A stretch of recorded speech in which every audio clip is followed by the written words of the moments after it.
Hello, dog lover. My name is Saro. I'm a dog trainer, also coach dog owners. Welcome to another live video. In this video, I'm going to talk about the basic care for your dog. We're going to learn some of the basic cares that I suggest you to provide for your dog. It's the continuation of the series of a dog's 5 essential needs, and I hope you have some great questions as well for me, because I'm going to answer questions as well. So all that and more in this live. If you want to learn the negative effects of treat training, which causes your dog to develop bad behaviors and health issues, make sure to subscribe to the channel and hit the bell icon to get notified about our next video. Great. Thank you for being here. So as I said, in this live video, we are going to talk about how to basically care for your dog the way that I think is the most appropriate way and the way that I suggest. So hopefully you'll get some benefits from it. If you have any questions, feel free to leave those questions in the chat area. As always, super chat is appreciated. Super chat offers you to get your questions answered for sure, and also it supports the channel, so you're helping the channel, and also your question is getting answered as well. So I will be answering the questions soon, so feel free to ask your questions in the chat area and I'll get to that. So if you have been following the channel, and if you haven't been following the few live sessions that I've been doing for the past few weeks, now you know that we are talking about providing a dog's 5 essential needs and what those 5 essential needs are and why we need to provide those 5 essential needs. If you're new here, my name is Saro. I'm a dog trainer and also coach dog owners. My goal is to to help you to become an educated dog lover by giving you as much as information that I can to help you to become a dog owner who knows exactly what he's supposed to do and how he's supposed to do.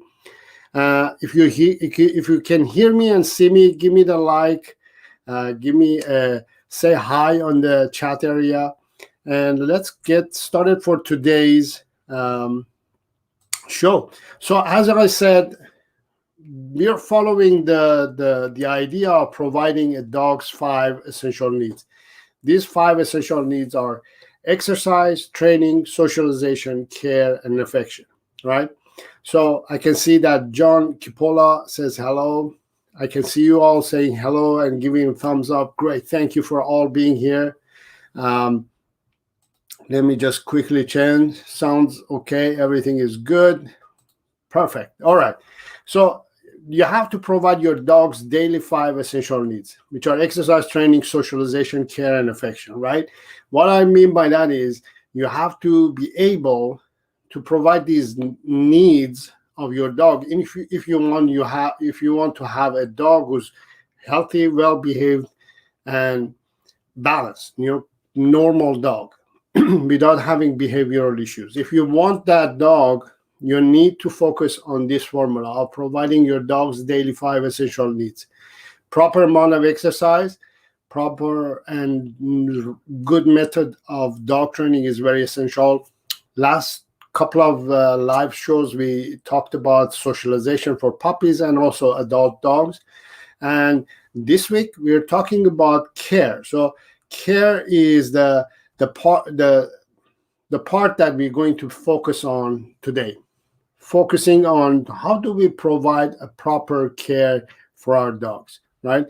And if you want, you can ask any care related questions, mainly in this live session. But if you have any other questions as well, go ahead and ask those questions.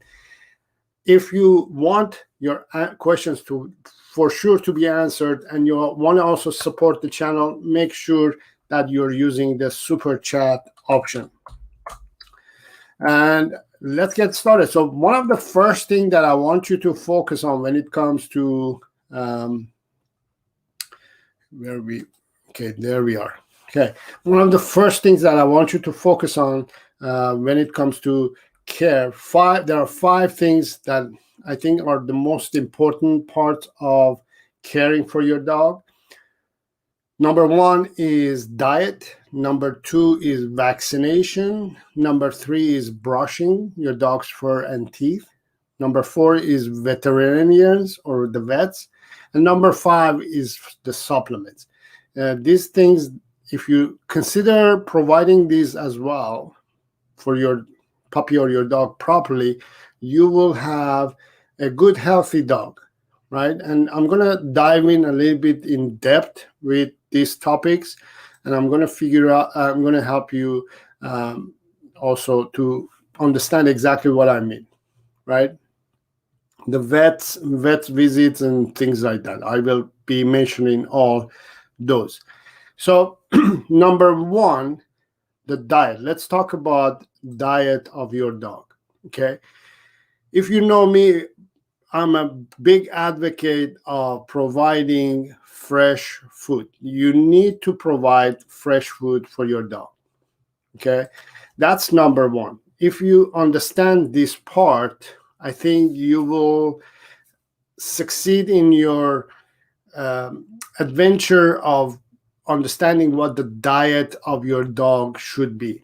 You know, many of dog owners are so focused on providing just kibble or dry food to their dogs that they forget that kibble or dry food is not and shouldn't be your dog's main diet. Dogs are not meant to eat kibble or dry food overall. It's not their main form of diet. Dogs should be eating fresh food. So what I mean by fresh food should be either home cooked diet that you're making at home, raw diet, probably you're making at home as well, or pre-made fresh food. And I'll explain what those are. So the understanding is that when you're feeding kibble, you're feeding a highly processed food. Just this fact itself should turn you off of focusing on feeding your dog just a dry food. Highly processed food. It's dry food. It's full of toxins. It's full of chemicals. It has no nutritional value. Even though the bag that you're buying, it says it so. It says it has all these things on it. Even though the commercials, advertisements that you see, it says that it has fresh food, it has everything in it that your dog needs. But the reality is, it's not. Maybe the company, when they were starting to prepare this meal, yes, it came in a fresh format. Everything was fresh. But because they are highly processing it, and they're adding a lot of preservatives in it, and at the end, because they're highly cooked product to the point that it becomes really dry food, and to the point that you can have this dry food in your kitchen for months and months, and you can still feed your dog after a few months. That itself, basically every bag of food, it has 2 years of shelf life.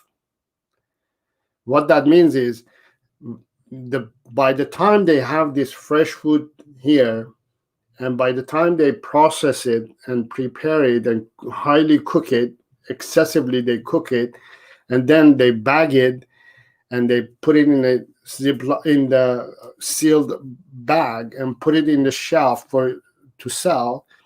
And then the bag itself has 2 years shelf life. So you could be buying a bag of food that was made 2-3 years ago, right? And what happens is, that's not the worst part yet.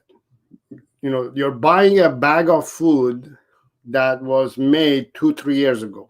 And then as soon as you open this bag, as soon as you open a bag of dog food, the fat because they add fat to it to entice the dog to eat this crap. The fat that is in it, as soon as you open the bag and you introduce air to it, fresh air to it, the fat in the food goes rancid and starts oxidizing, right? And what happens next is you feed this food to your dog, and all the toxins, beside the toxins that are in the kibble, go in your dog's body and system. The oxidization and the fat going rancid, it starts to take action and cause other forms of health issues in your dog. I'm not going to go in depth exactly. If you want to learn more, I have videos on my channel. I have talked about this topic a lot, and I'm going to probably put the link in the description area after the live show, or in the chat area as we go along. But I want you to understand that the kibble or dry food that you're feeding your dog is not a natural food, first of all, that you're feeding your dog. And also, it's not fresh food. So what I suggest you to do is, if you are still concerned about feeding your dog kibble because you're worried about feeding your dog highly nutritional food, one, understand that feeding kibble itself, it's not nutritional as is. You have to add some form of fresh food to this kibble.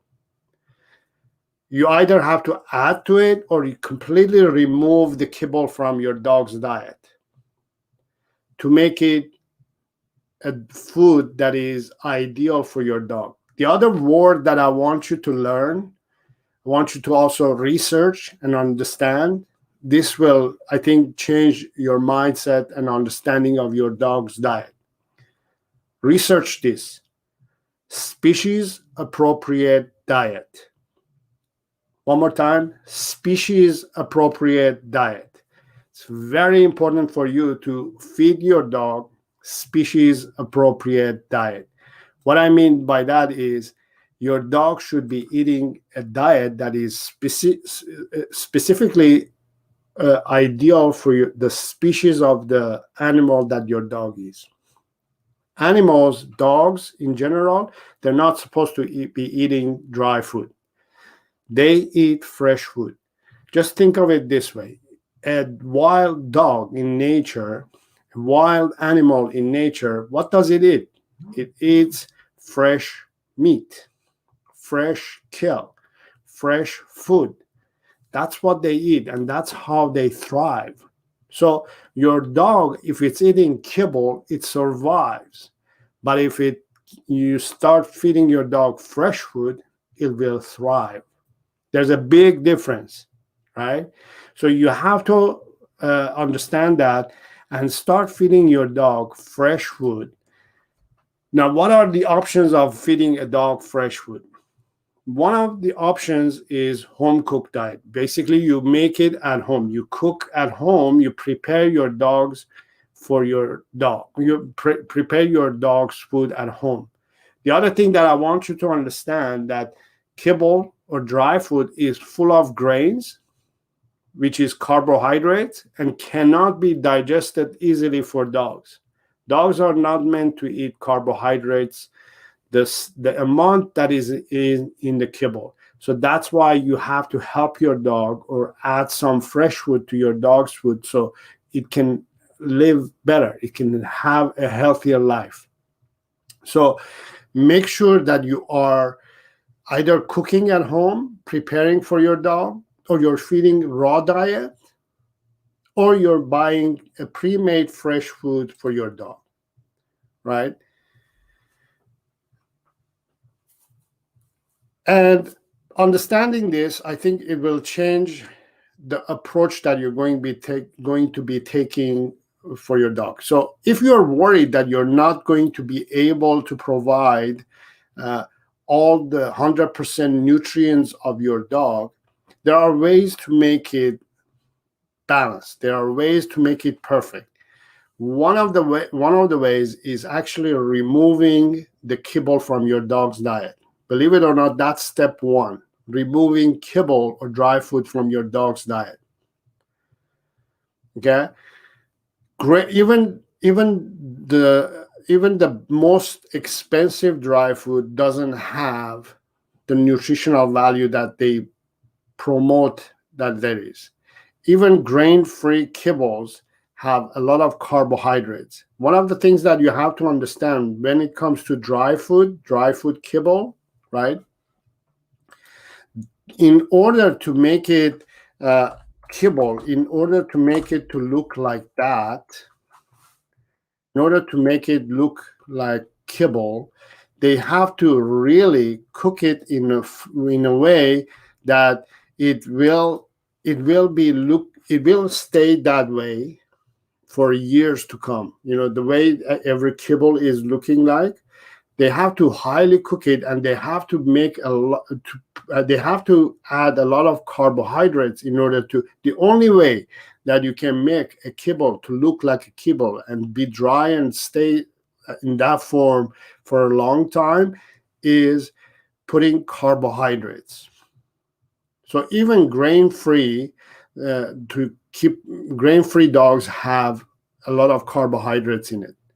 And to keep that kibble to stay in that shape, you need to have carbohydrates and a lot of heat.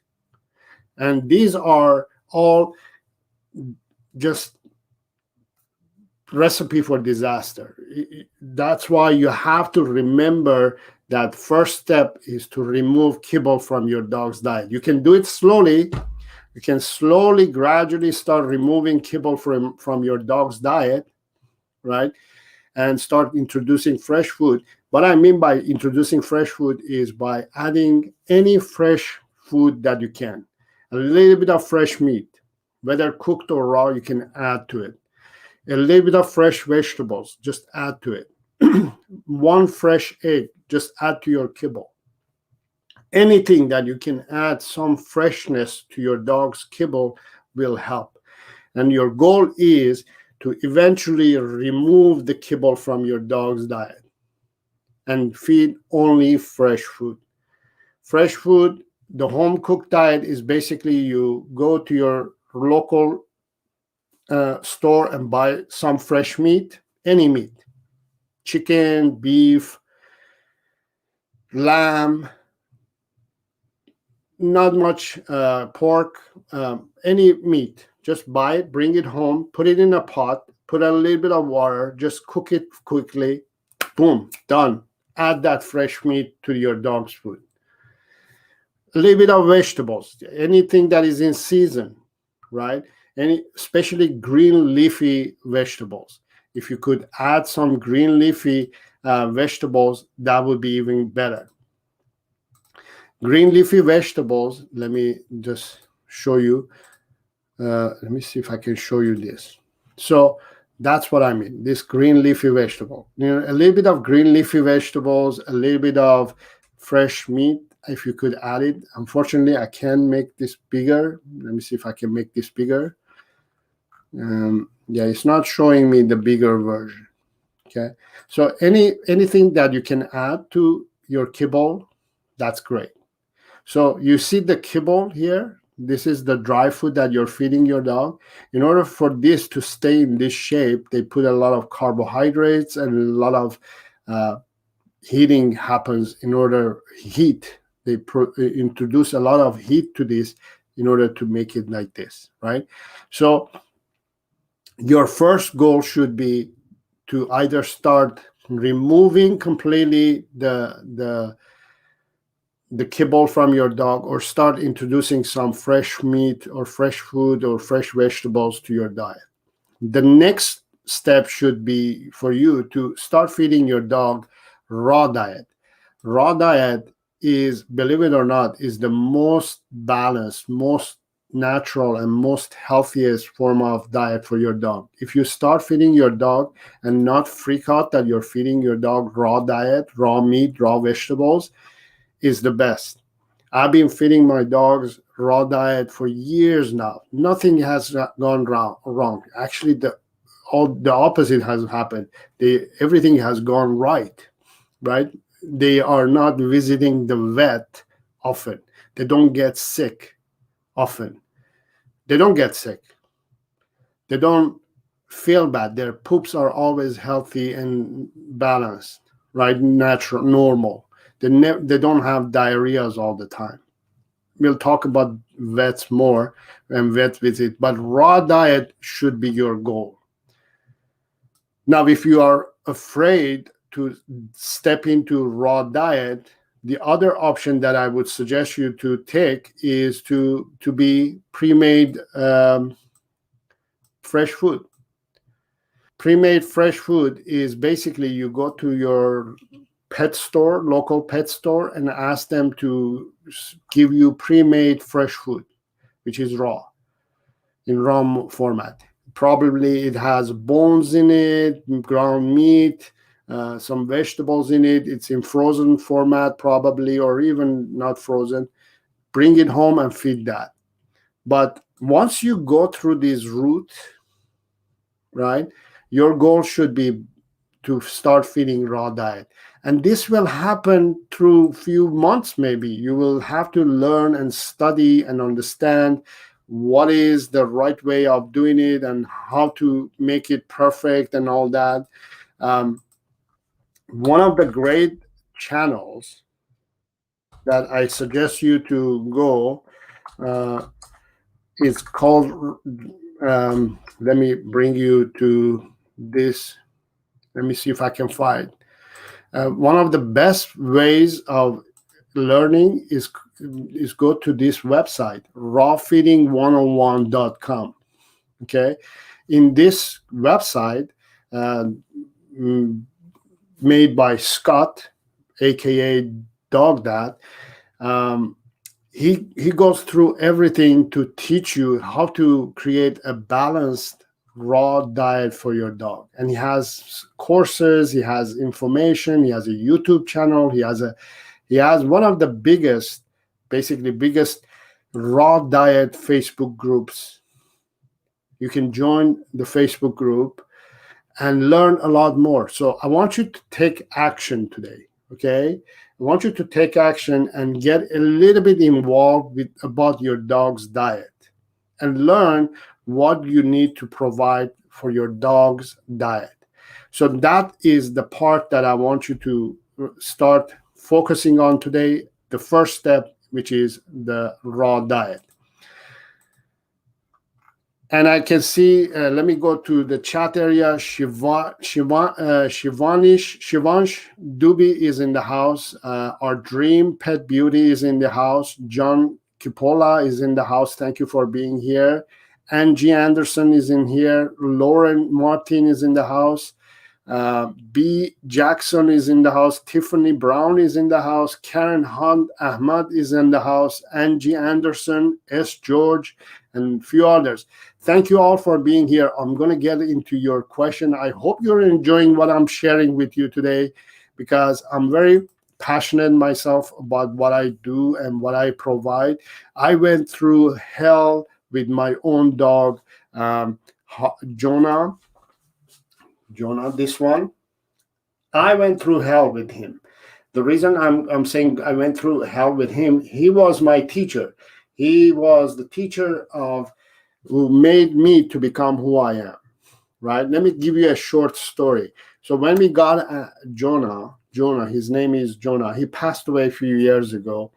His name is Jonah. When we got Jonah, he had food allergy, and many vets, they told me, we got to give him vegetarian diet. That's the only option.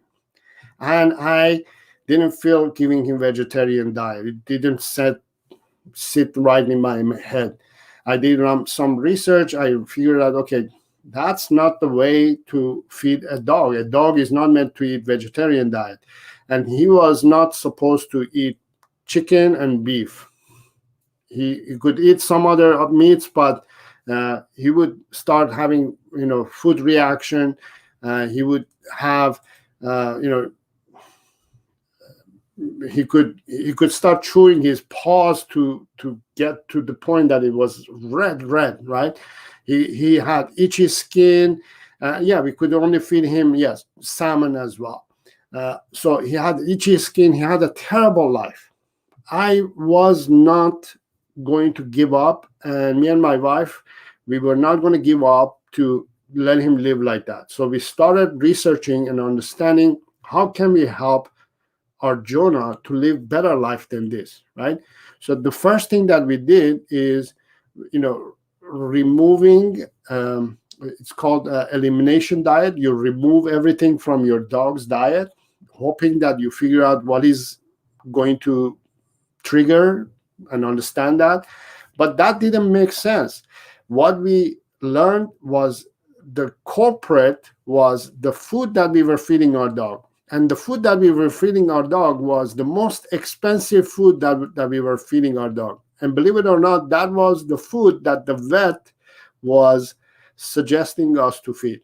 We could only purchase this food from our vet, and it was very expensive. And we were feeding that, and he was still not getting better.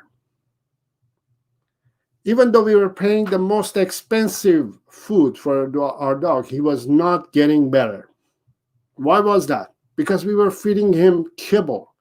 They want you, the food companies, most vets, they want you to feed your dog kibble, so your dog is going to have health issues, so you will go back and back and back to them and give them your money so they will make profit. They don't care about your dog. They don't care about your dog's health. They don't care about your mental health that you're going through this, right? All they care is their profit. So what I did, me and my wife, we did the research, and we figured out that the culprit is the food that we're feeding our dog. If we remove that crap from our dog's diet, what happens? Everything goes away. So we started feeding him raw diet, but he was not very keen on raw meat, raw eating. So we started cooking a little bit. As soon as we cooked it, he started eating. And as soon as he started eating fresh meat, fresh food, homemade cooked food diet, all of his problems went away.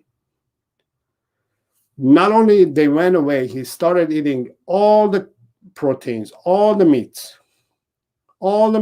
that he could eat. And that brought us relaxation, brought us hope, brought us happiness, because our dog was now pain-free, stress-free. He was living a life that it was meant to, right? And I would never, ever feed my dogs kibble, ever. I will feed my own food to my dogs, but never, ever kibble, because that's not the food that is supposed to be fed to our dogs. That's the problem. So as soon as we changed his diet, not only he started, all the problems of his health issues went away, he started thriving. He lived a healthy 16 years, right? And he passed away naturally in his sleep. That's the sweetest way the best way of living a life. I'm proud that I created that life for my dog. And this is why I'm sharing all this information with you. I want you to learn and provide the best care for your dog, right? So far, we talked about your dog's diet. Any diet-related questions, put it in the chat area. I'll get to it in a moment. The next thing is vaccination. Vaccination is another problem in our dogs. Dogs are being over-vaccinated. What that means is vet clinics and vets are providing and forcing you to go and vaccinate your dog every year. And we have the same problem at the moment with other things that are happening in our society, in human society as well. Vaccination is not the key. Vaccination is something that you provide when you have a dog as a puppy. You give them the three main vaccinations that every city, every region, every country has a different bylaw about this vaccination. So you have to do that, your research, but just provide your puppies basic vaccination, and that's about it. You don't need to vaccinate them throughout their life. Most vets will tell you have to bring your vet back to the vet clinic every year and give them vaccination. Say no, right? Dogs have their dogs, and us humans, we have natural immunity in our system to fight against viruses and bacteria. Humans and dogs and animals, they have natural immunity to fight against viruses and bacteria. We are born with those. As soon as we are made in our mom's wombs, we are starting to develop those, right? And as soon as we are born with those immunities coming out of our moms, right?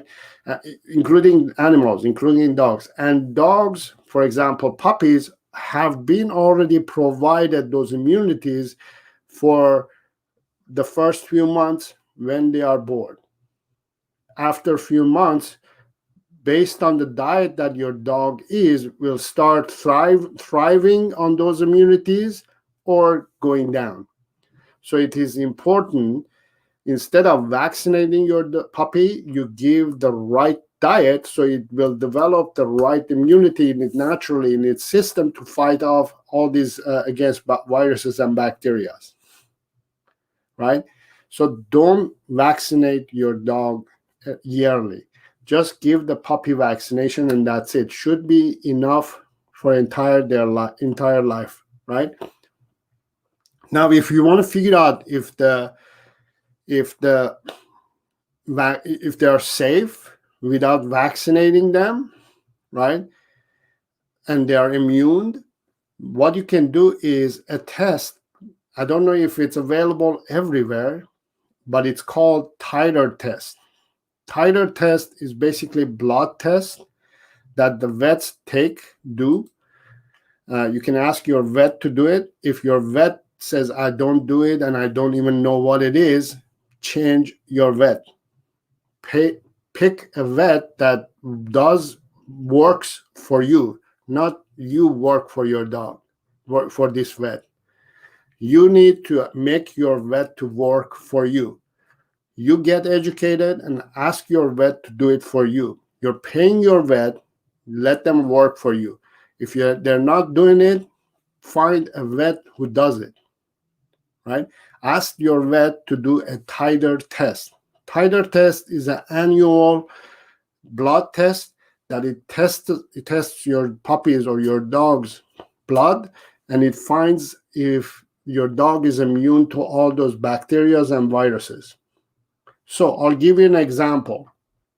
So my puppy, Harvey, when he was a puppy, we vaccinated him, but we started doing titer test, and after, I believe, 8 or 10 years, something like that, we did the titer test, and our vet said one part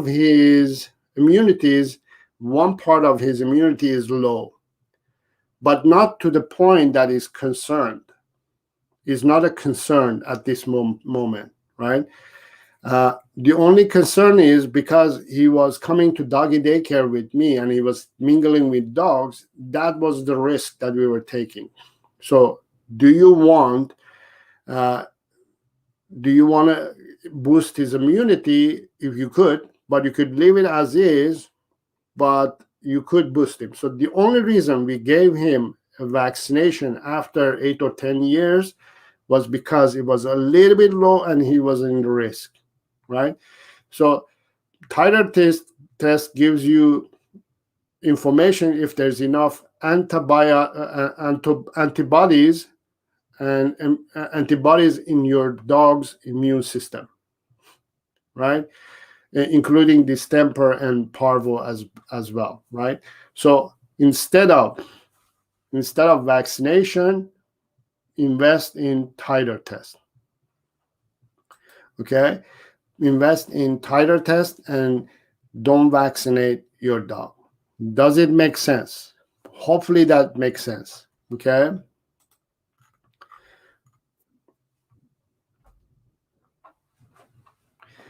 Tiffany is saying, you're telling the truth, 100% truth. I fully agree with you. Thank you. I agree. I appreciate your honesty and being also here and agreeing with what I'm saying. Yeah, I hope everybody understands this. So titer test is only basically for parvo and distemper. It will show you the immunity that they have and how much antibodies they have in their system. So the next thing that I want you to focus on is brushing, right? We're going to talk about teeth brushing and fur brushing. Okay, this is going to be quick. So let me see if I can. So brushing your dog's teeth is one of the issues that many of dog owners ask me. How do I brush my dog's teeth? Well, the most natural way is by you providing raw bones for your dog. If you provide raw bones for your dog, that's a natural toothbrush for your dog. Just imagine dogs and wild animals in nature, they don't brush their teeth. What they do is they work on things. They work on bones, they work on sticks and things like that. And that's how they take care of their teeth. Also, their diet is not kibble. It's raw, fresh food. That's why they don't have teeth problem. So once again, we're going back to raw diet, fresh food diet. If you feed your dog fresh food diet, your dog is not going to have teeth problem, right? And is going to have a healthier gum. So that way you can prevent your dog from developing, teeth and gum related issues. So now, if you have a dog who's been on kibble and you still have to brush your dog, but here's a tip. And I'm going to make a video about this. Here's a tip. Use coconut oil. Coconut oil as a toothpaste and brush your dogs. They love it. They love that, you're giving them coconut oil. Let me hold on. Let me see if I'm saying unmelted coconut oil in paste form. I'm looking at my notes. Unmelted coconut oil in paste form. They love the taste, right? So you use that and you brush your dog's teeth. They will enjoy that session. Right? That brings down that stressful session of brushing teeth of your dog. Use coconut oil, and I'm going to make a video about it. I just didn't have the time to do it, but I'll make a video of that and I'll post it in my channel. And make sure to subscribe to the channel so you will see that video. When you're subscribing, make sure to hit the bell icon as well so it will notify you when my videos go up. So yeah, they look forward for being brushed, their teeth being brushed. They look forward because it's so yummy. And coconut is very natural and very healthy and beneficial form of paste, toothpaste. So don't buy the toothpaste that they sell at stores and use unmelted coconut oil in paste form, okay? And also, coconut oil is anti-inflammatory. It has a lot of benefits. Okay. Now, brushing your dog. I suggest to try to brush your dog's, fur daily. If not possible, do it weekly. If possible, monthly. Right. But semi-annually, you need to actually brush your dog's fur, because every few months, as the seasons change, they start shedding. So they need to relieve and get relief from the old fur and replace it with the new fur. So the undercoat has to be pushed out and replaced with the new fur, fresh fur. So that's why you need to brush them. Now, whether you have a short fur dog or long fur dog, you need to brush them, right? If you feel that you don't have the time and it's not something that you're looking forward to do, it definitely invest money on sending it to the groomer and let them do it. It's very good for their skin. It's very good for their fur. It's very good for their health. I use it when I do it. Most of the time when I do it, I brush their teeth and I brush their fur at the same time. So I give them the coconut paste as I'm brushing them, and I leave it in front of them. And while they're distracted with that, I brush them. I brush their fur. So I hit two birds at once. Even though I hate that, but I hate saying that phrase. But I hit two stones at once. That's better. So I brush their teeth and I brush their fur at least twice a week. So that's what I suggest you to do. All right. Again, questions about that, leave the questions in the chat area.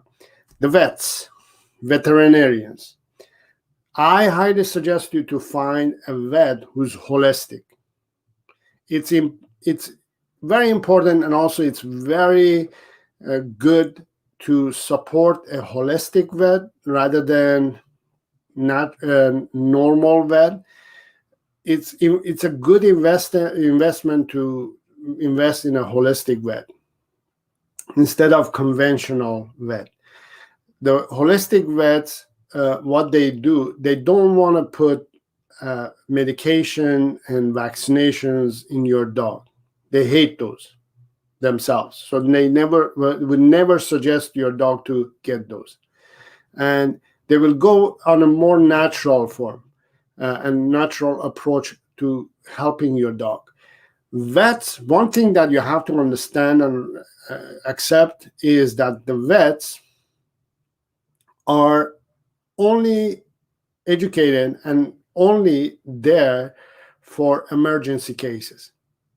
If something really goes wrong with your dog, it has a broken paw, broken leg, or something really bad happens to your dog, that's when you take your dog to the vet. But they are not there to give you health advice. Holistic vets have been educating themselves, conventional and new method of medication and medical study about animals, and they always use herbal remedies, right? Whereas conventional vets are ideal vets for if your dog has cuts and bruises and needs surgery. Holistic vet is ideal for you to invest in a long term for your dog. So, for example, my own vet, when I go once a year, I go to see my vet for my dogs, is only to see how my dogs are doing. So my vet checks physically, does blood tests and titer tests and all that, tells me, okay, everything is good, and I say, do I need to give this and that? No. He goes, no, I don't want you to spend money on those, right? So my vet looks forward of not seeing me, whereas a conventional vet looks forward to see you all the time. My a holistic vet, doesn't want to see me, only wants to see me once a year. That's the difference. We only go for a checkup once a year. Okay? So that's my beef with the vets. Now, the next thing and the last thing is supplements. Supplements, as I said in the beginning, food that we feed our dog, if you're feeding a kibble diet to your dog, you definitely need to add supplements to your dog's diet. Even if you're feeding fresh food, you still need to add some supplements to your dog's diet. Why is that? Because if you're feeding kibble, you're feeding, I'm so sorry to say this, but you're feeding garbage to your dog. So to overcome all that garbage and toxins that are going in your dog's body, you need to add supplements, right? All the vitamins and minerals that are in kibble are dead because of high heat, right? So you have to add additional supplements to the kibble. Now, even if you're feeding fresh meat, fresh diet and fresh food to your dog, you still need to add supplements. And the reason for that is because of everything that we have at the moment, especially in North America, the quality of the food is very low because of the production that the way we are producing. Starting from the soil that we're growing our food to the production of the food itself, it's very low. It's mass produced. When it's mass produced, the quality goes down. Therefore, again, vitamin and mineral levels are down. So we need to supplement our diet. Even though we're on fresh, clean food diet, we need to add some form of supplements. Now, the basic supplements that I suggest you to add to your dog's diet, these are something that you can actually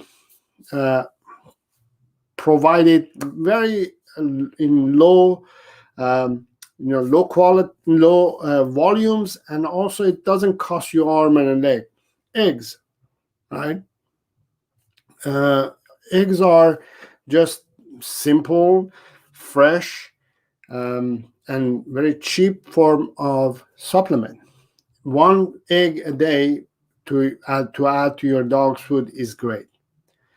Turmeric, a little bit of turmeric is good. A little bit of ginger is good. Probiotics and prebiotics, you want to learn about those and add those. And the other thing is CBD oil. CBD oil is something that we recently are starting to learn about it, and I have done some videos about it too.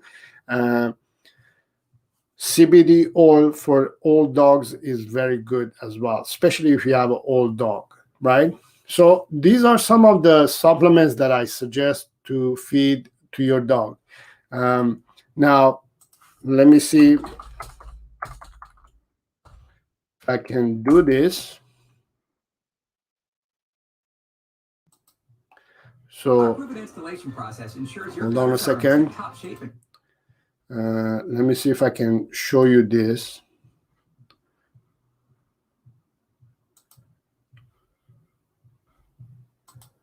Give me a moment.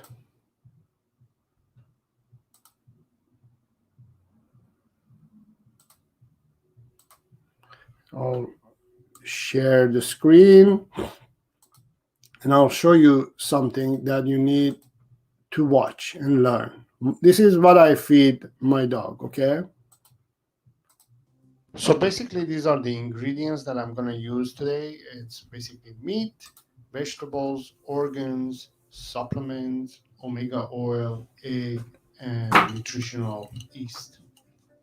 So I'm going to start adding ground up turkey with bone, some organs,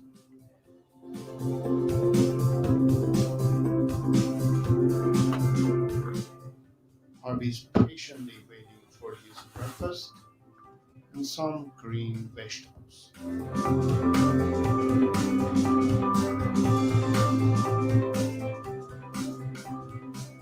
Then we're going to crack one egg in there as well. You don't have to put the shells if you want. It's not bad to put the shells as well. We're going to add some supplements. This is a 4-in-1 supplement. I'm going to have a separate video about this product in the near future. I'm going to add some omega oil, just a dab, and also nutritional yeast, which contains vitamin B's. We're just gonna go ahead and mix it up. That's all, folks. It's not very complicated.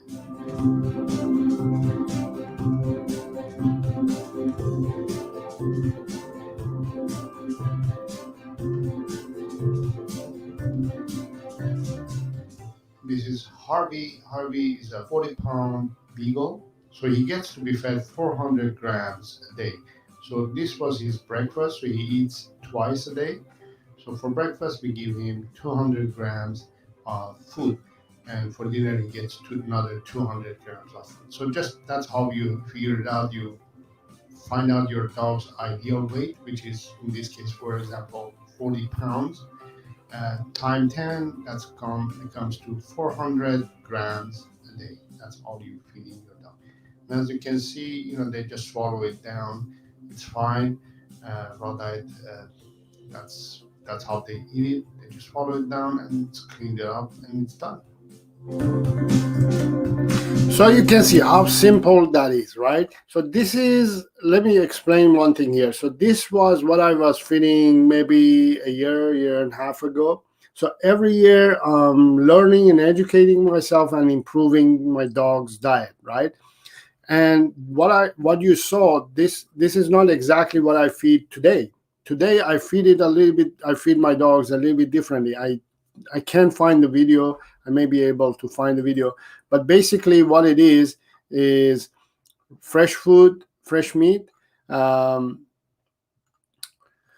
little bit of green vegetables, 1 egg, and a little bit of ginger, a little bit of turmeric, diatomaceous earth. That's about it. That's what I feed now, right? So this is what I'm saying. So what I mean by that is when you are in your journey in learning how to improve your dog's diet, it's something that you have to start somewhere, right? Understanding that you have to remove the kibble and start feeding fresh food. That's step one. Understanding of removing kibble or starting to fade it out slowly. That's step one. Step two is starting to feed fresh food. Now you can start cooking at home and feeding, or you can do raw diet, and then you can also do pre-made fresh food, right? In your journey, you're going to start learning how to improve all these. So your raw diet is going to change as well. So today, maybe you're feeding just meat and vegetables or just meat. But once you start learning, and again, you can go to rawfeeding101.com. It's called rawfeeding101.com. Learn more and improve your raw diet journey. It's something that you learn and you improve. It's not something that magically happens overnight. You can improve it, and I'm still improving myself, right? So I used to be a beginner.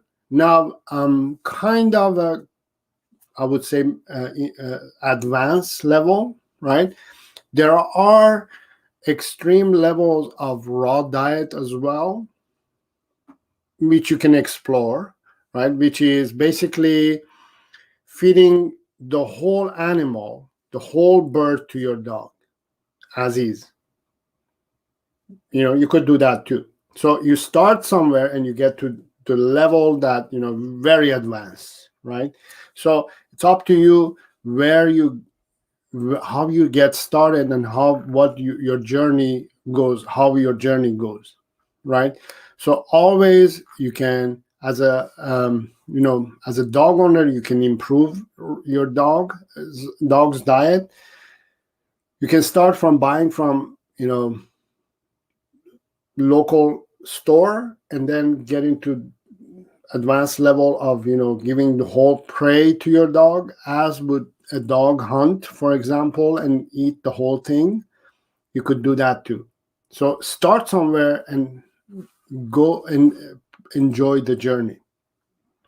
Okay, so let's get started on answering some questions. By the way, I'm having a frappe again today. This program is not brought to you by frappe.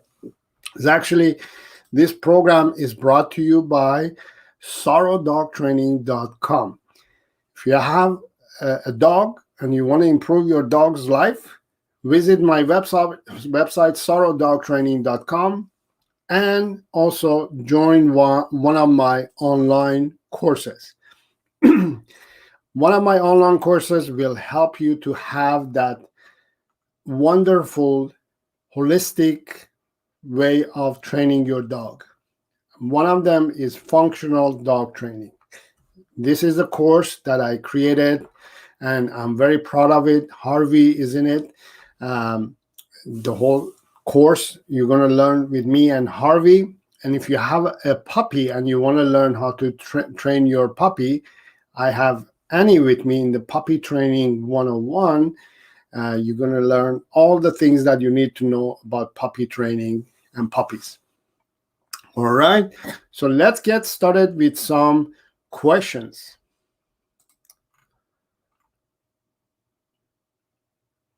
Yes, so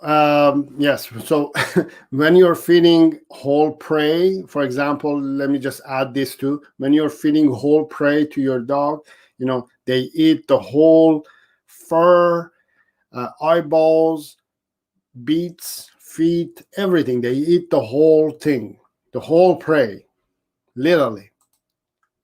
That's how it should be. I'm not there yet. I'm still growing in my raw diet journey. Okay, so let's start with our dream pet beauty. Wow, that's a beautiful name. I hope you read this comment. I want to know that my dog isn't eating by herself. We have applied every tactic to make her eat her food. So can you suggest what should we do? I want to know that my dog isn't eating by herself. I don't know what the question is, but I talked about diet, right? I hope this diet portion of my talk today gives you some information and gives you the answer that you're looking for. If you have specific question, let me know in the chat area. Hope that helped in what I showed. And John is saying, hello, everyone. Angie Anderson is Ruby adopted Beagle, 1 year and 8 months, learning to sniff, walk, sit, and stay. Very good. Angie is from Bay Area, California. Wow, it must be beautiful there. And your Beagle must be having tons of fun. I envy you. Lauren is saying, I have a Beagle and he's so stubborn. I have done a video about stubbornness of dogs. Let me give you quickly an answer to this problem. It's not that your dog is stubborn. Stubbornness is a human trait, is a human behavior. Dogs don't have that trait. It's typical in Beagles people to call them stubborn, but the stubbornness is not same as humans. The reason you will think that your Beagle or your dog is stubborn, this applies to any breed, not just Beagles. There are many other breeds that the dog owners, they tell me that their dog is stubborn, right? But it's not that they are stubborn. It's the reason for that is because you're not clear enough. Okay? You're not clear enough that makes sense to your dog or your Beagle. So what I mean by that is, if I'm teaching, for example, my dog a command, if I teach it this way, if I say, Rover, come, Rover, come on, sit, Rover, come, sit, Rover, sit, no, sit, Rover. You see, if I'm doing that, it's kind of annoying. Wasn't it annoying when I was doing that, right? What that means is that it's so annoying that they don't listen to you. because you're annoying, right? You're not clear. Instead, you're being annoying. And when you're not clear, your dog shuts its ears. It says, blah, blah, blah, blah, blah. I'm not going to listen to you, right? So therefore, they don't listen to you. And therefore, you think that they're being stubborn. The reason they're being stubborn is not because they're saying, no, I'm not going to listen to you. No, I'm going to be stubborn. I'm not going to be listening to you. Not that. They're saying to you, oh, you're not being clear. If you just take your time and relax and tell me what you want, I will listen to you. But if you're going to be all over the place, I'm not going to listen to you. Therefore, we label them as stubborn. Hope that makes sense. Okay, next question. Our dream pet beauty. Hi sir, forgot to mention she's a Labrador Retriever. And okay, so I talked about the diet. So let me just quickly go through the question. John Kipola saying hello, thank you for being here. Angie is giving a thumbs up. Lauren is giving 4 thumbs up. That is amazing. Thank you. B Jackson is in the house. Thank you for being here. My beagle adopted 2 years from shelter, high anxiety, needs to get along with other dogs than those at home. Pet next door attacked my dogs. Now beagle is aggressive toward other dogs. So first of all, if you have adopted a 2-year-old and from a shelter, that itself, it's giving you a lot of information and me that this beagle is very stressed. So when a dog is stressed, when a 2-year-old has had a life like that and it's gone from here and there to the shelter and all that itself is stressful. And then comes to your home. But just because it came to your home, it doesn't mean that the stresses goes away. You are also another stressor at the moment. Honestly, whether you want it or not, you are another form of stressor. Your beagle doesn't know that you're trying to help. It doesn't feel that, okay, your intentions are to help. It says, okay, I've been through hell all these 2 years, and now another hell. I go from hell to hell to hell to hell. You are also considered at the moment another hell, even though you mean well. So you have to give some time to your beagle to relax. The way you relax a stressful dog is, first of all, giving time, right? Giving time and space. And starting to interact with that beagle using my training method, which is using play and praise reward system, not through food, not through giving food to this beagle, hoping that this beagle is going to say, you know what, I love this, that you're feeding me, I'm going to love you more. That's bribing. That you're buying that love. You're not buying it either. You're not going to get feedback from that feeding. You're going to be actually making you look and feel a different person from the image that you are trying to project to your beagle. Instead, use play and praise, which is the dog training method that I use and I suggest you to use to train this beagle, to bring that anxiety level low and bring that confidence level up. Through training, you can help this beagle to change, but if you do it properly, if you do the right form of training, which is using play and praise reward system, not treat training. Do not use treats to train, and do not use treats to buy love or sell love. And the reason your beagle is aggressive toward other dogs now, whether it was attacked or not, is because, as I said, your beagle is in a stress mode. It takes almost 6 months if you do everything properly, right? If you do everything properly, if you do step by step, and as a dog trainer, if you're a dog trainer and you have rescued a high anxiety beagle from a shelter and you do everything by the book, it takes you 6 months. But I know you are not a dog trainer, right? You're a normal human being who loves dogs, right? And wants to help this beagle. So you're going to take longer because you're going to make a lot of mistakes. You're going to learn eventually and then do the right thing, hopefully. And therefore, it's going to take you some time. So that's understanding your dog, your beagle. Now, the tips that I have is take your time. Don't invest in treat training. Don't expose your dog to stimuli that causes your beagle to be stressed more. And start training your dog using play and praise reward system.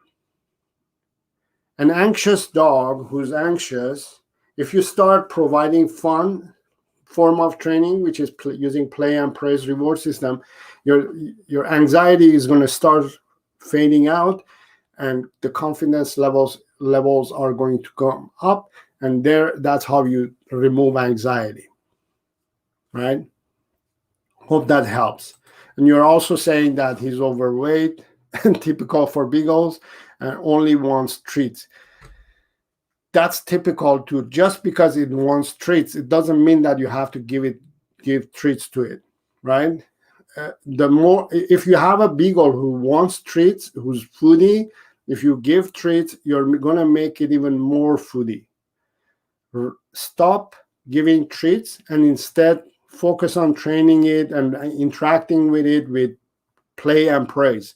Take it for walks. Take it for activities. Do mental, physical activities instead of feeding. Instead of giving food to the brain that is saying, you know what, I'm so stressed that food is going to make me happy. Most overweight people, the reason they eat is because food makes them feel comfortable, right? It's escape, right? And that cycle never ends, right? So stop feeding and start improving its life using play and praise reward system and providing its daily 5 essential needs. That's what you need to provide a sheltered, anxious, rescued dog on daily basis. 5 essential: exercise, training, socialization, care, and affection. If you want to learn more about what they are and how to train your dog, join one of my courses. I suggest you to join Functional Dog Training. We go in depth. You're going to learn a lot more in there, and you're going to help your dog even further. Okay, let's go to the next question. It's from Tiffany Brown. I am home cooked for 15-year-old Pomeranian. He's doing great with home prepared food. There you go. Great testimonial from Tiffany Brown saying that she's been cooking for her 15-year-old Pomeranian, home cooked, and the dog is doing great and she loves it. That is great. John Kipola is saying, how does fresh food or kibble help in the area of potty training? Very good question. I love this question. It helps because when you feed kibble or dry food, it forces your dog or your puppy to drink a lot of water because it's eating dry food, right? So when it drinks a lot of water, and also it forces your dog to have a lot of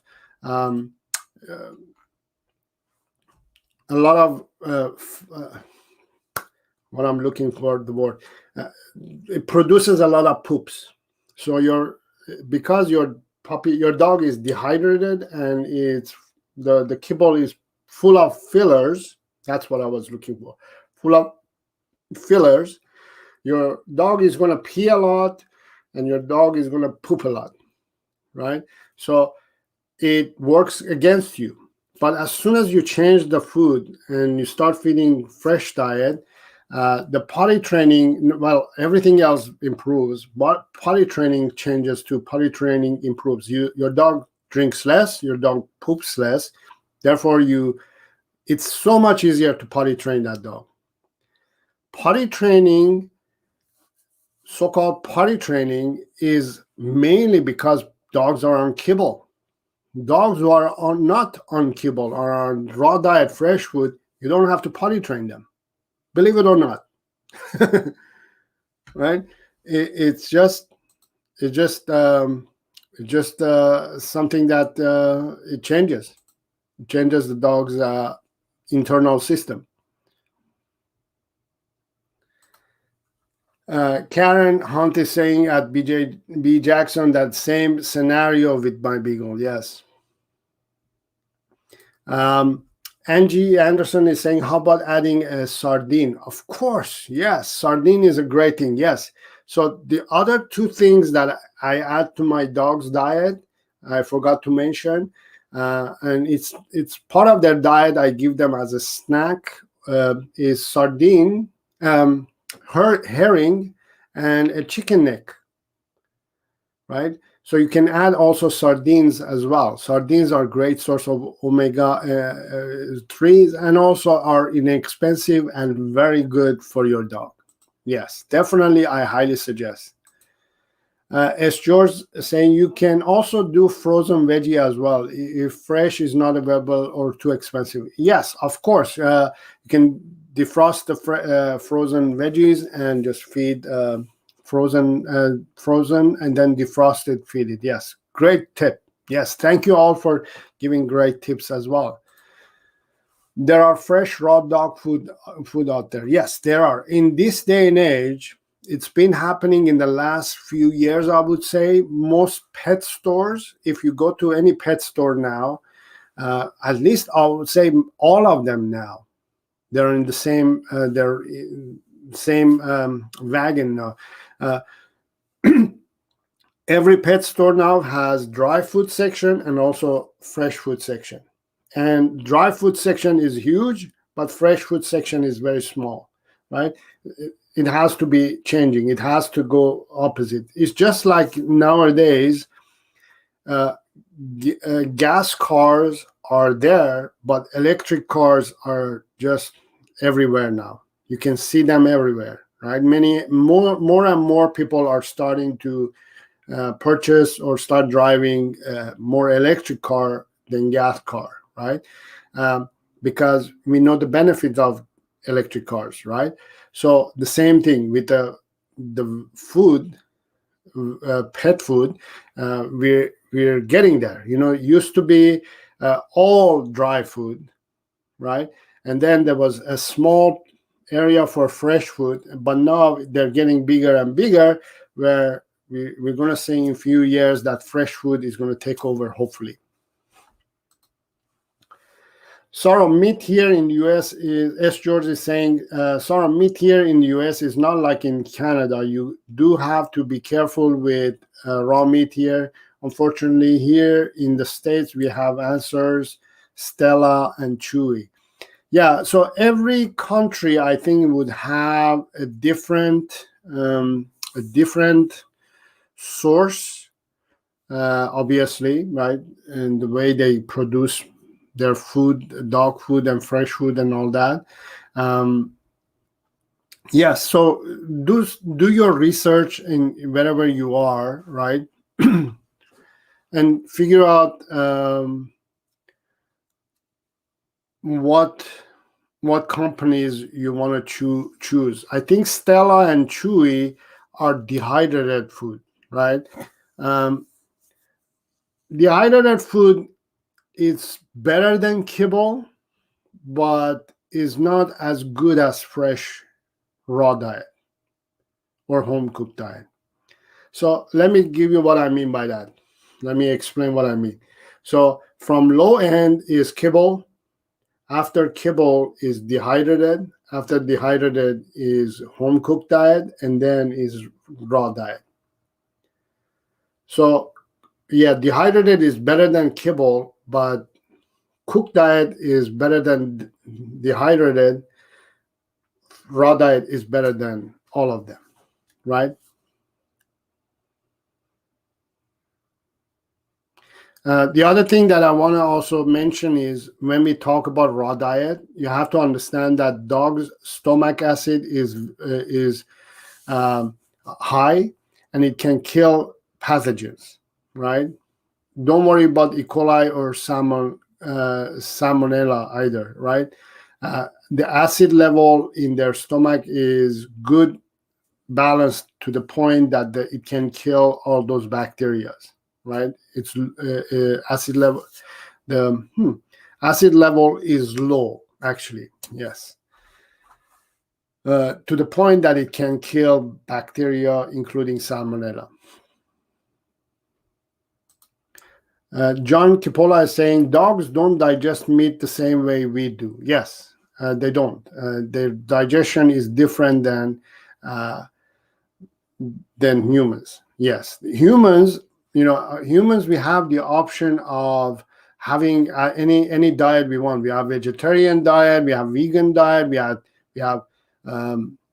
carnivore diet, we have keto diet. We can choose any of these diets and go with it, and we can change them all the time. But dogs, we have to consider them as they're not flexible like humans.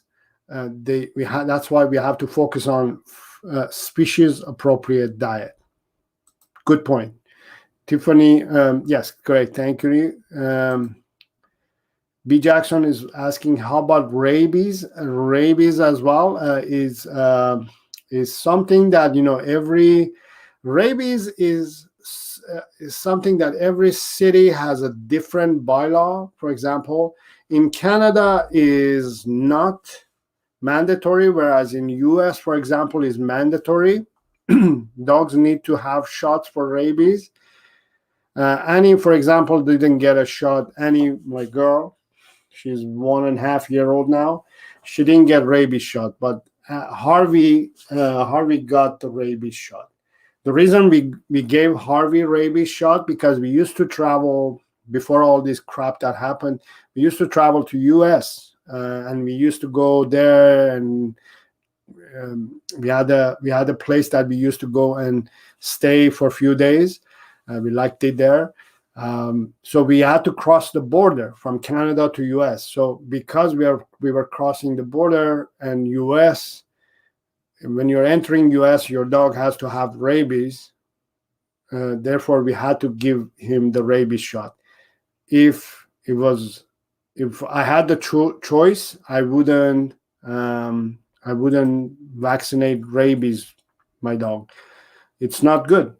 It's not good. It's not healthy. I'm not happy that I had to vaccinate Harvey with rabies. And the only reason we did again is because we needed to cross the border. P. Camille is saying, hi, when it is safe for a dog in heat to be in public dog parks, or in 1 month after, is it enough? Well, as soon as female dogs, you have to be careful. The problem with that is that you have to be making sure that the time wise, I would say, a month is good, maybe even more sometimes. It depends on each dog. Make sure that if you see that if you see that male dogs are showing interest in your dog, then don't take it to parks and outdoor environments. I would say about 4 weeks after the heat is over. So a month after the heat is over, maybe. Yeah.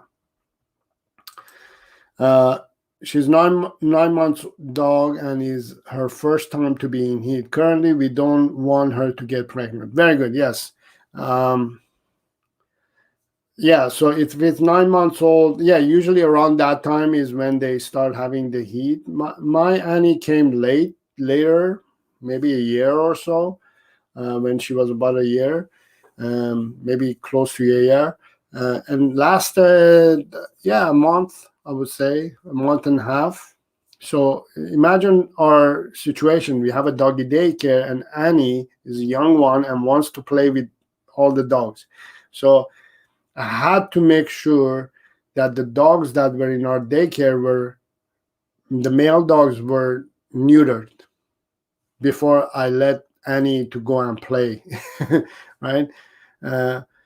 Fortunately, we had a lot of male dogs who were unneutered. So it made it a little bit easier for us. Next is John. Sorry, doctor, what happens if my breeder wants me to follow certain dietary guidelines? Very good question. Very good question.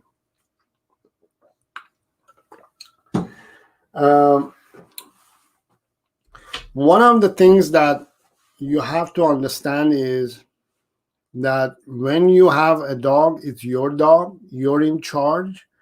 I know some breeders, they have a guideline that you have to follow. If that's the deal, I wouldn't get my dog from that breeder, because I want to make the decisions of what to feed my dog and how to get my dog to live, right?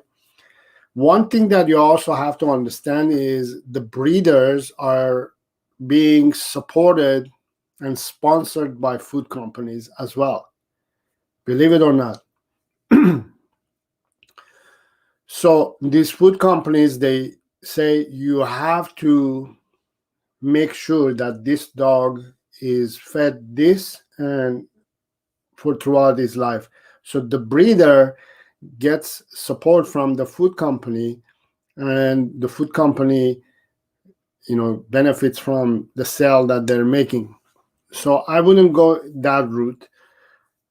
There are a few things that you can do. You can ask them that to change that agreement.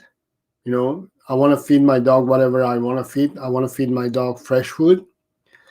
Agree on that and change that. Or don't buy the dog from that breeder, because your breeder won't be responsible if your dog gets sick, for example, right? If anything happens to your dog, the breeder is not going to be responsible, right? So make sure that they understand that part too. If you're gonna put that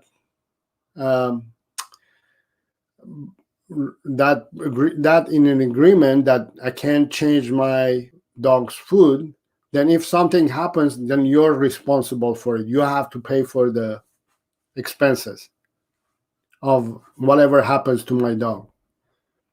And if they say no, I'm not going to be doing that, then that's end of the deal, right? You have to understand also that the breeders are not vets and they're not dog experts. They're just breeders. There are two types of breeders. One that it's a backyard breeder where they just happen to have an accident in their yard, and they have some puppies and they sell you those puppies. I don't think they do any kind of agreement or anything like that. They just sell the puppies. Sometimes they are also puppy mill owners. So I would be a bit careful about that. There are those legitimate breeders that they're very follow a guideline, right? They follow a format, and they need to also start changing the way they are doing business now, right? What they do is they have a breed of dogs that they feel that they are the best, and they breed them. And I don't like that. I don't agree with that, because that forces those dogs also not to have natural, normal life, right? And I highly suggest to adopt a dog. There are so many great adoption ready for adoption dogs that you will be surprised that you never thought about it. All my dogs, Harvey and Annie, were adopted. The only time that I bought was Jonah. I bought Jonah from a backyard breeder. Happened to have an extra puppies, sold it, so I got Jonah. In that time, I wasn't educated enough to know the right and wrongs. Right, I just went with what people were doing, and I did.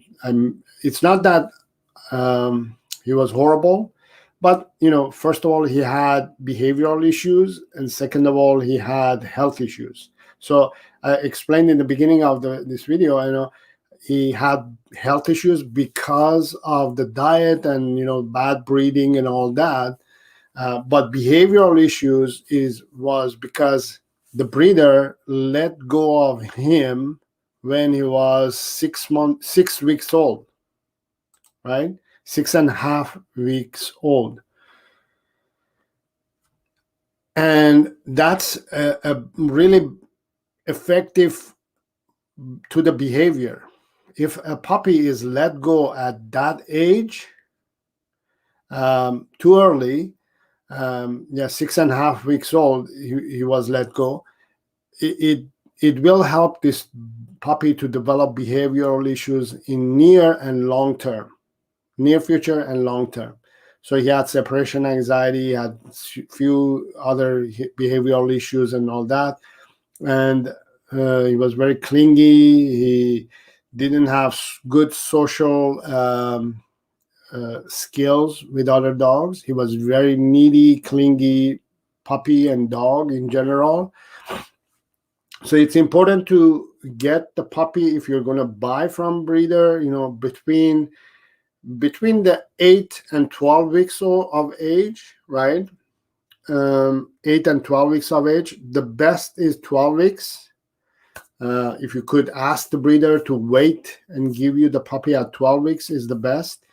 But in general, it's something that I would say, it's good to, in general, to adopt a dog. We looked forward to adopt a dog because we waited.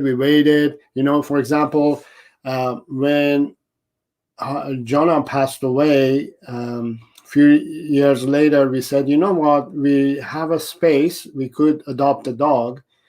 And Harvey was our only beagle, so we said, let's adopt a beagle. So what I did, I put few notes and emails. I sent out few emails to few rescue organizations. I said, we are looking for a beagle puppy. Right? We're looking for a beagle puppy. Anytime you come across a beagle puppy, let us know, we'll take it. Right? I want a beagle puppy at this around this age, from my local shelters, my local rescue organizations, that I could go and pick them up myself, not to send me the beagle puppy or what. I wanted to go and see the beagle and local, right? So we waited about a year, 2 years, until one of the rescue organizations, beagle puppies. Beagles, first of all, are not very popular in Canada, at least in the west coast of Canada, in Vancouver area.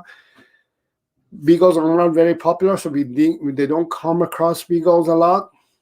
And after 2 years, one of the rescue organizations said that, we have a beagle puppy mix. Are you interested? Said, yes, I'm interested to take a look.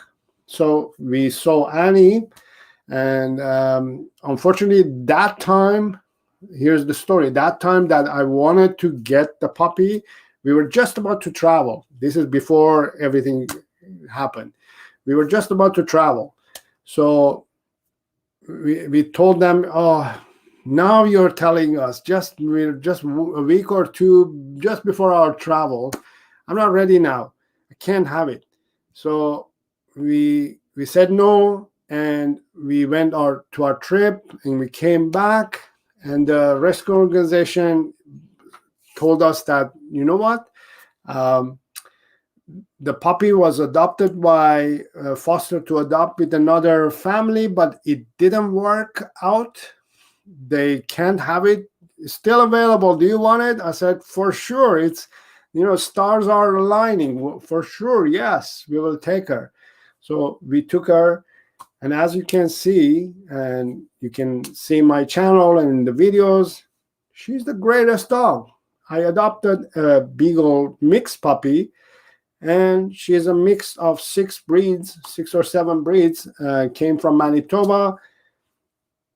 The best decision that I made. I love her. She's the best dog for me, right? It doesn't matter if she's a rescue dog or not. Harvey was a rescue dog too. He's the best. He's the best dog anybody can have, right? Jonah was great too. Jonah, as I said, he was my teacher.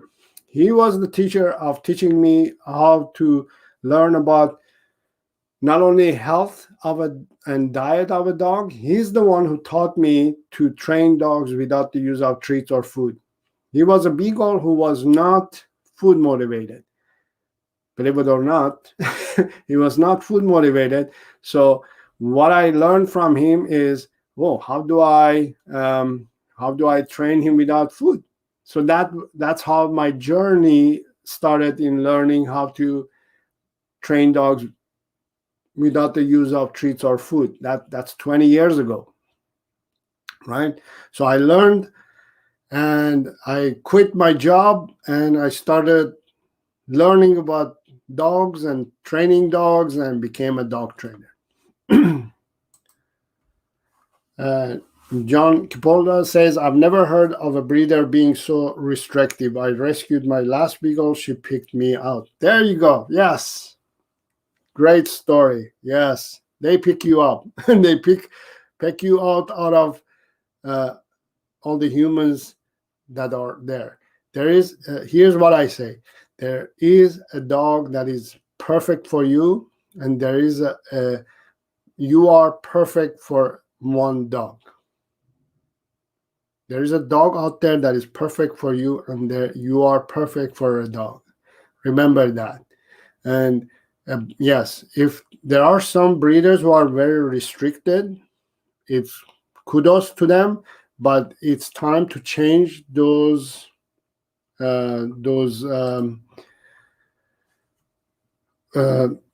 thinking, those forms of thinking. Everything evolves these days. Nowadays, for example, we don't go rent movies anymore from videos from video store. Who knows what that is anymore? Right? We are changing. Everything is changing, but the dog related things are not changing, and we need to improve and change all those. And my hope and my goal is that we can change that.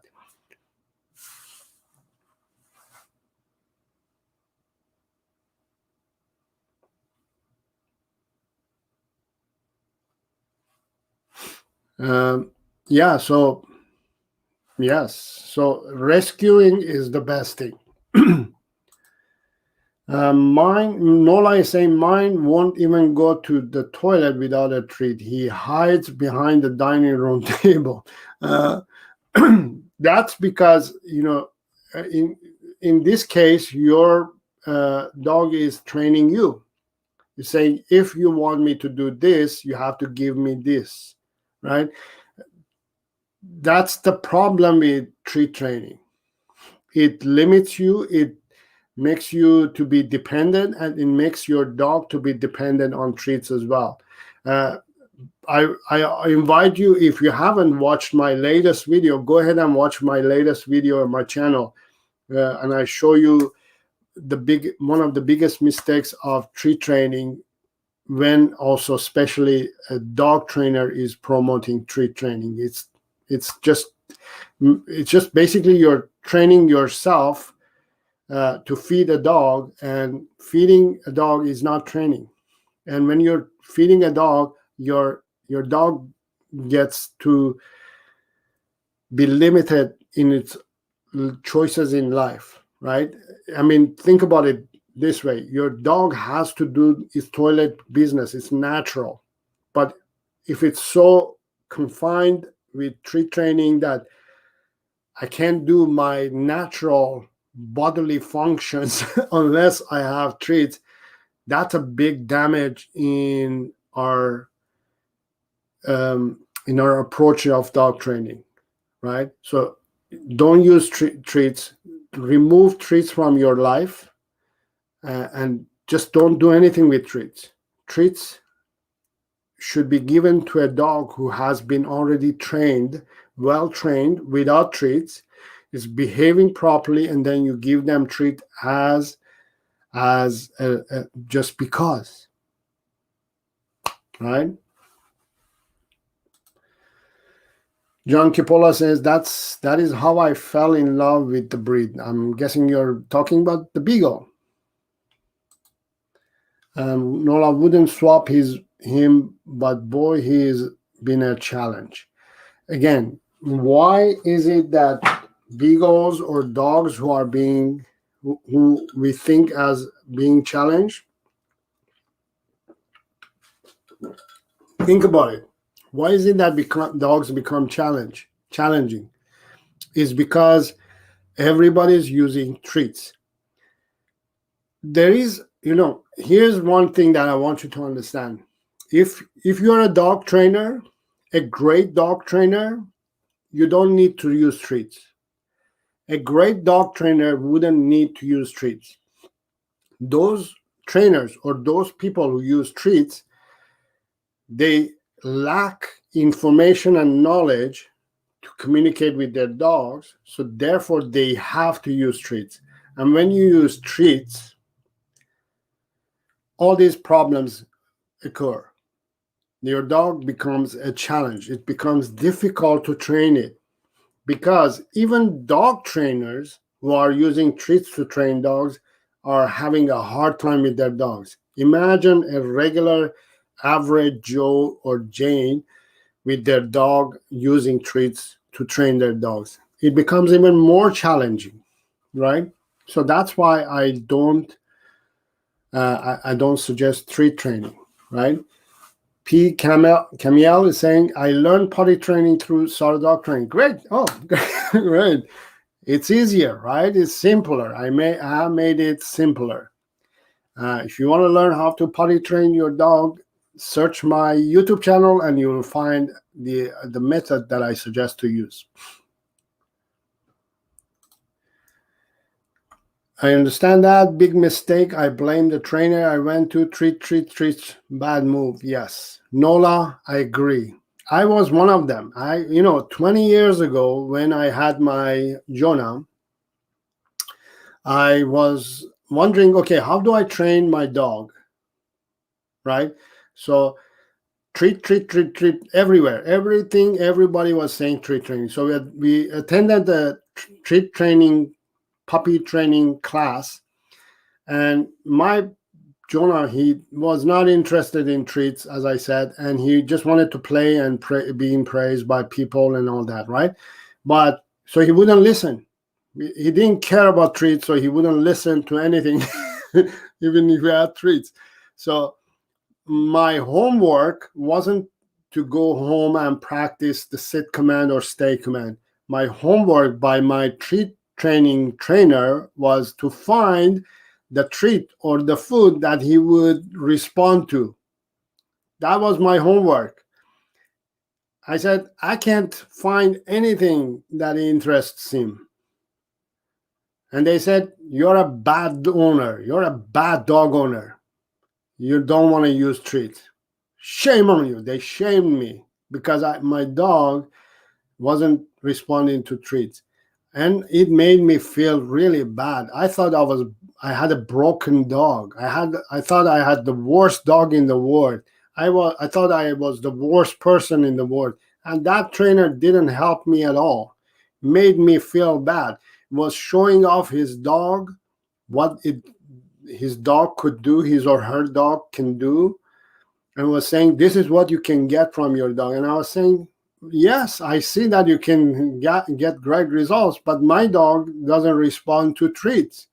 And there are many other dogs that they don't respond to treats. They don't want to use treats to get trained.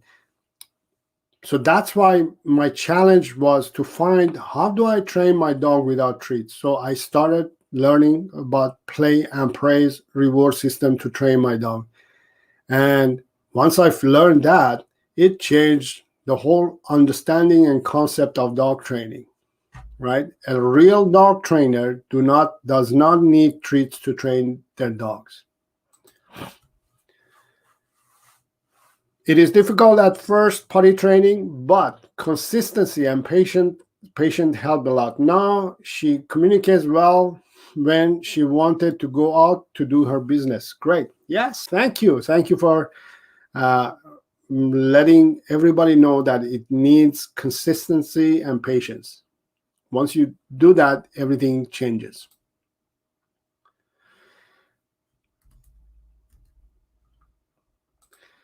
All right.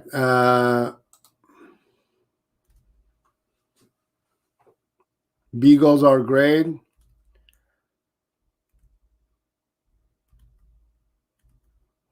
All right, time to wrap it up, guys. Let me see if there's any question.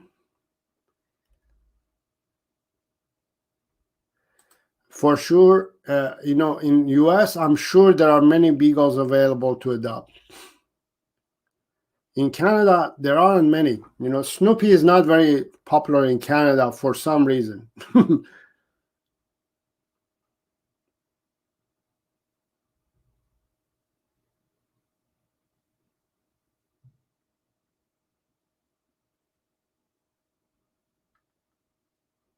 Wow.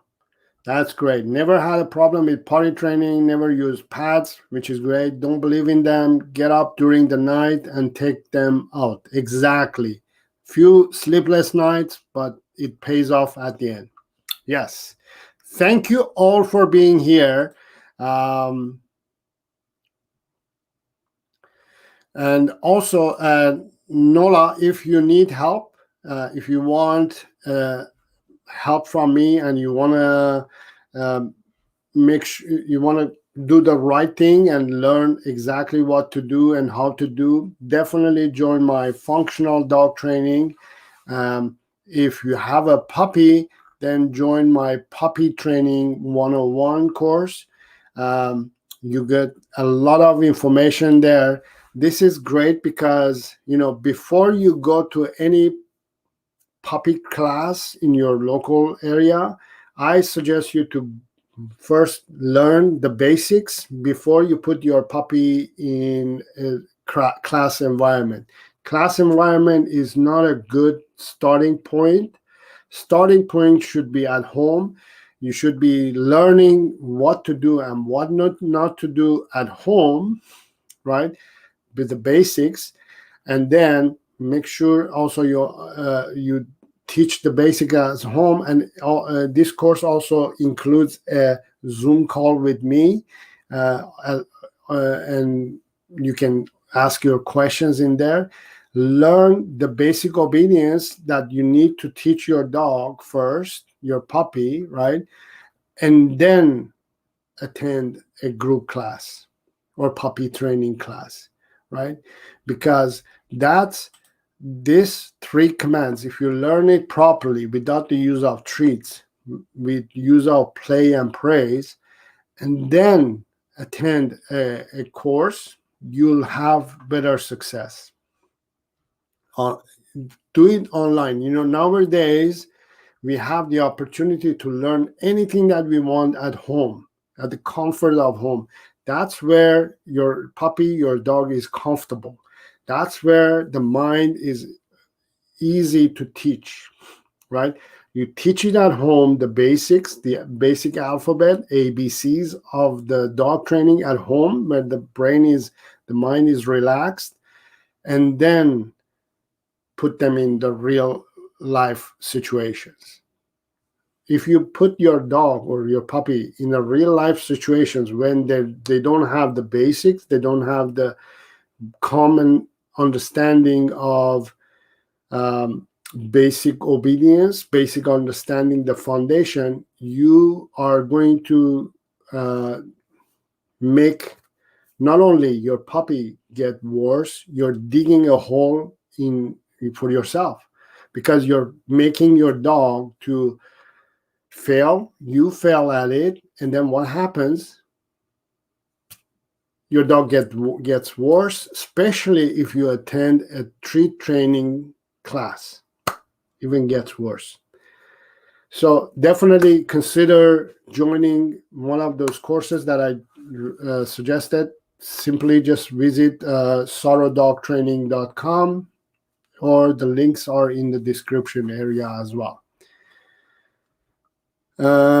Annie is so sweet. Yes, she is.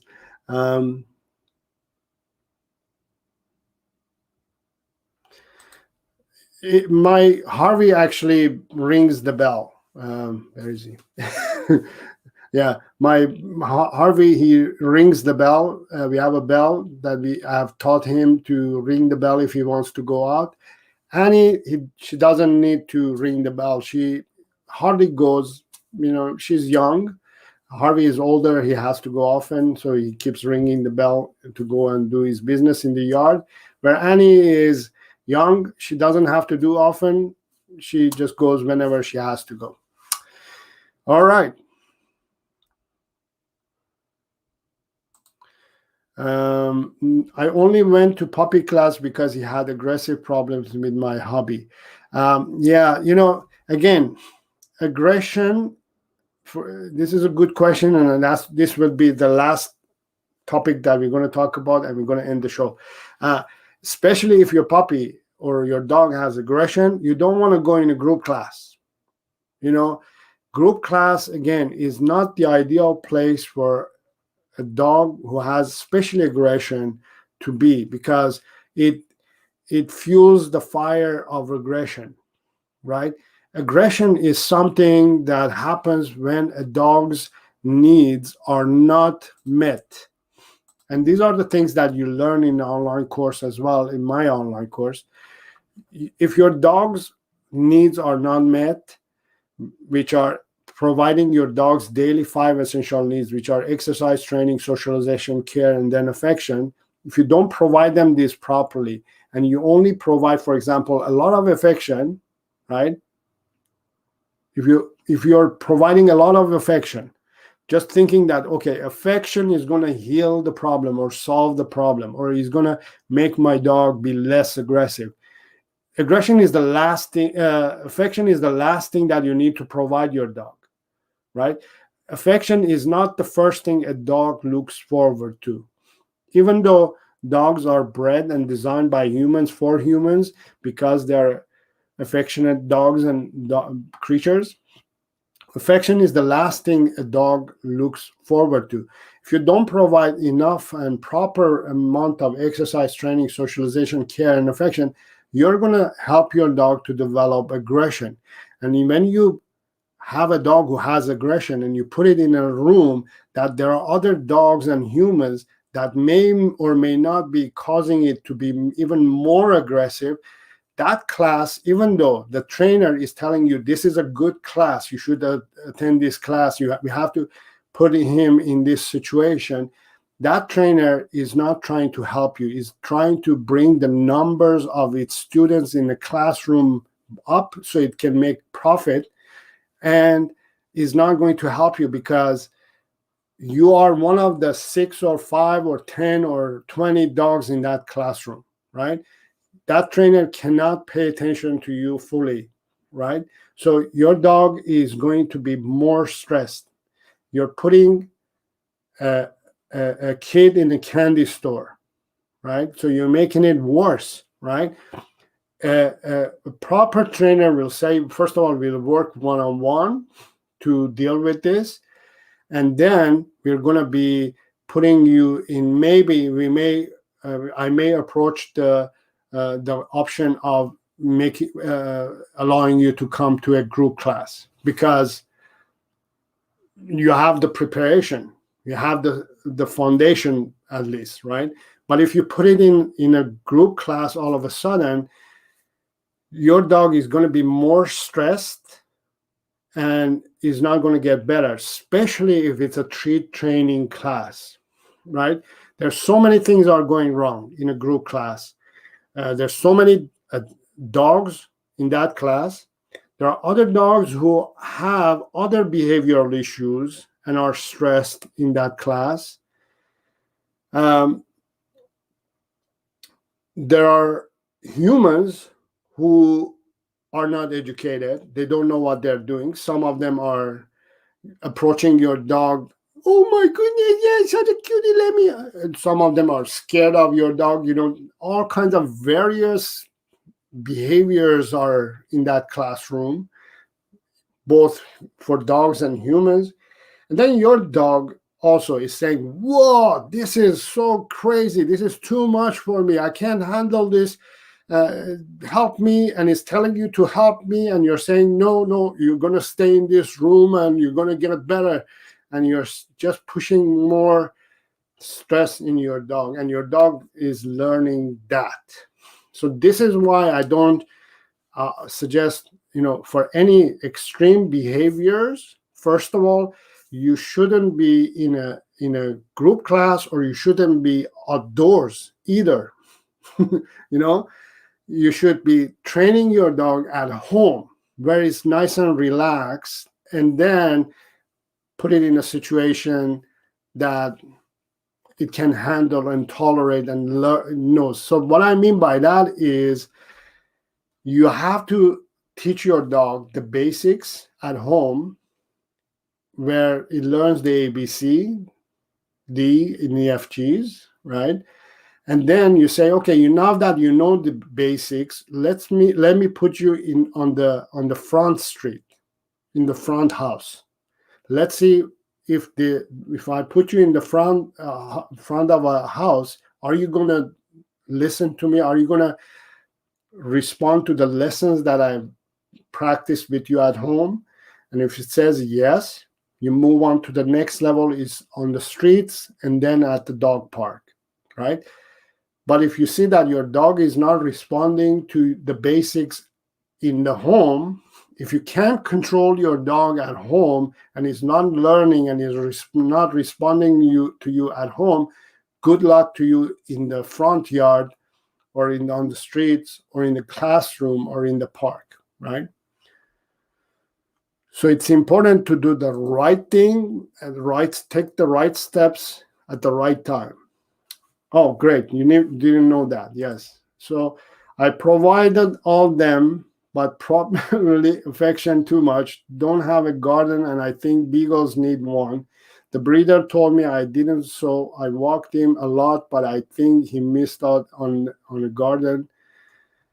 My trainer tried once, then handed him back. Makes sense. He used to hide in the room, and no dog parking in UAK. So you brought up a few points. Let me address those too.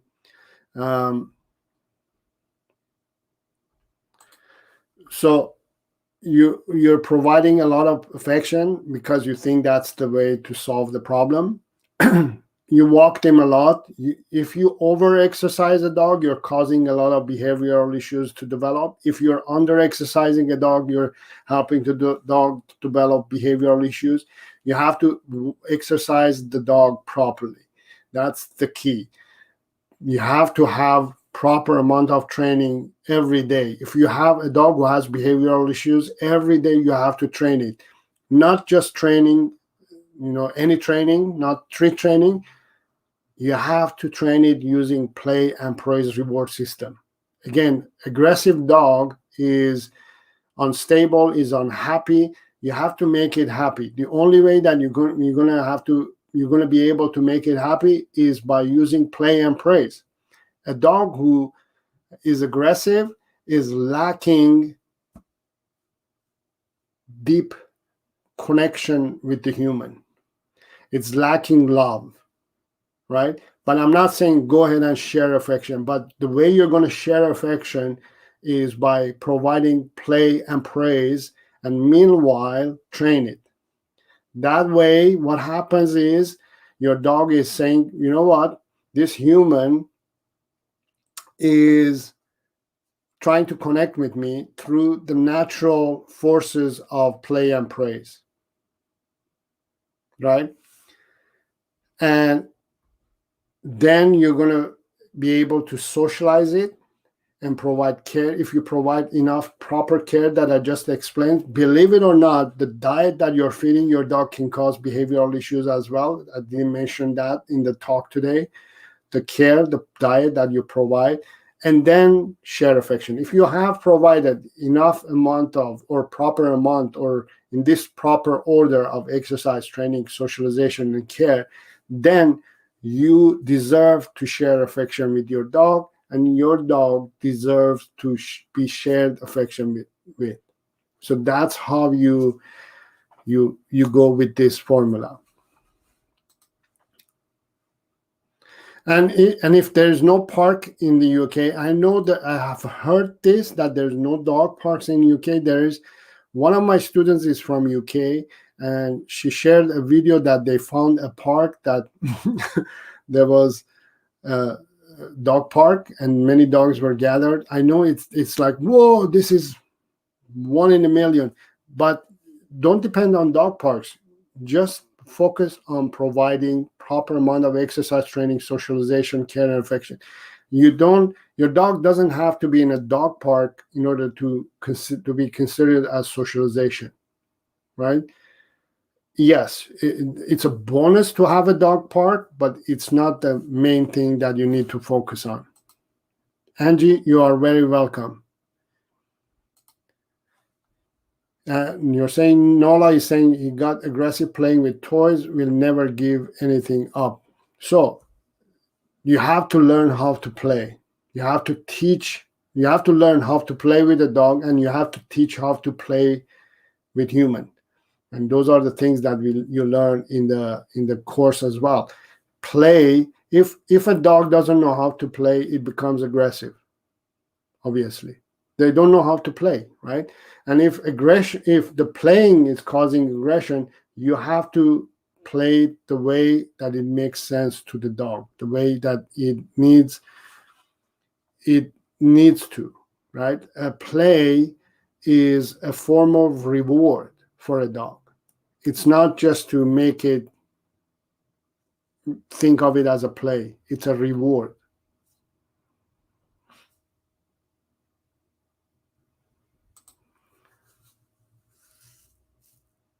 Yes, so I need to get better at telling Ruby to turn around and come home and feeding her less kibble. There we go. He's great with dogs, kids, other people just have problem with us. It's okay with other humans, but not with you. Yes, definitely. I think the reason for that is because you're not following this formula. Definitely focus on this formula. If your dog or your beagle cannot connect with you in deeper level, and let's not blame, let's not point fingers, right? What it means is you and your husband need to help this dog, this beagle, right? And focus on providing these 5 essential needs. And the training that you're going to choose, make sure that it's play and praise, no treat training.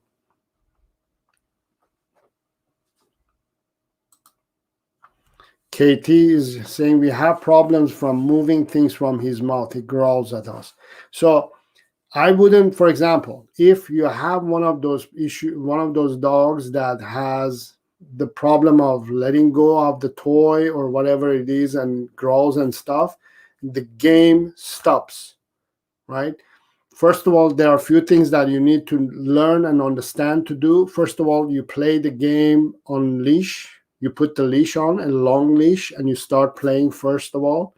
Second of all, you don't ask the dog to, you don't grab the toy from dog's mouth and say, give it to me, right? You don't touch the dog, right? Don't touch the dog, and then just ask the dog, okay, if it's not dropping the dog, you ignore it. The reason the dog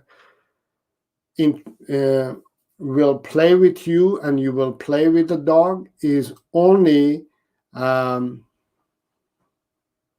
if you interact with the dog. If there is no interaction between and your dog, the dog says, there's nothing happening, I'm going to drop the ball. So they automatically drop the ball, right?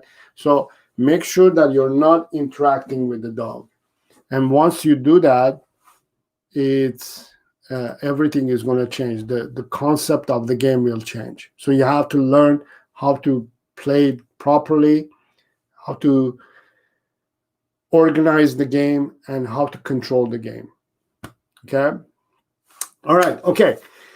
It's time to wrap the show. Hopefully you enjoyed the show. If you have any questions, leave those questions in the comments area.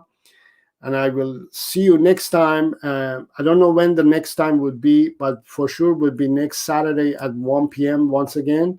I may do an additional live session sometime during the next week. Make sure to subscribe and hit the bell icon so you will get notified as soon as I go live again. And if you want to join me, thank you very much. Hope you have a great day. And until next time, have fun with your dog. Okay? Take care. See you later.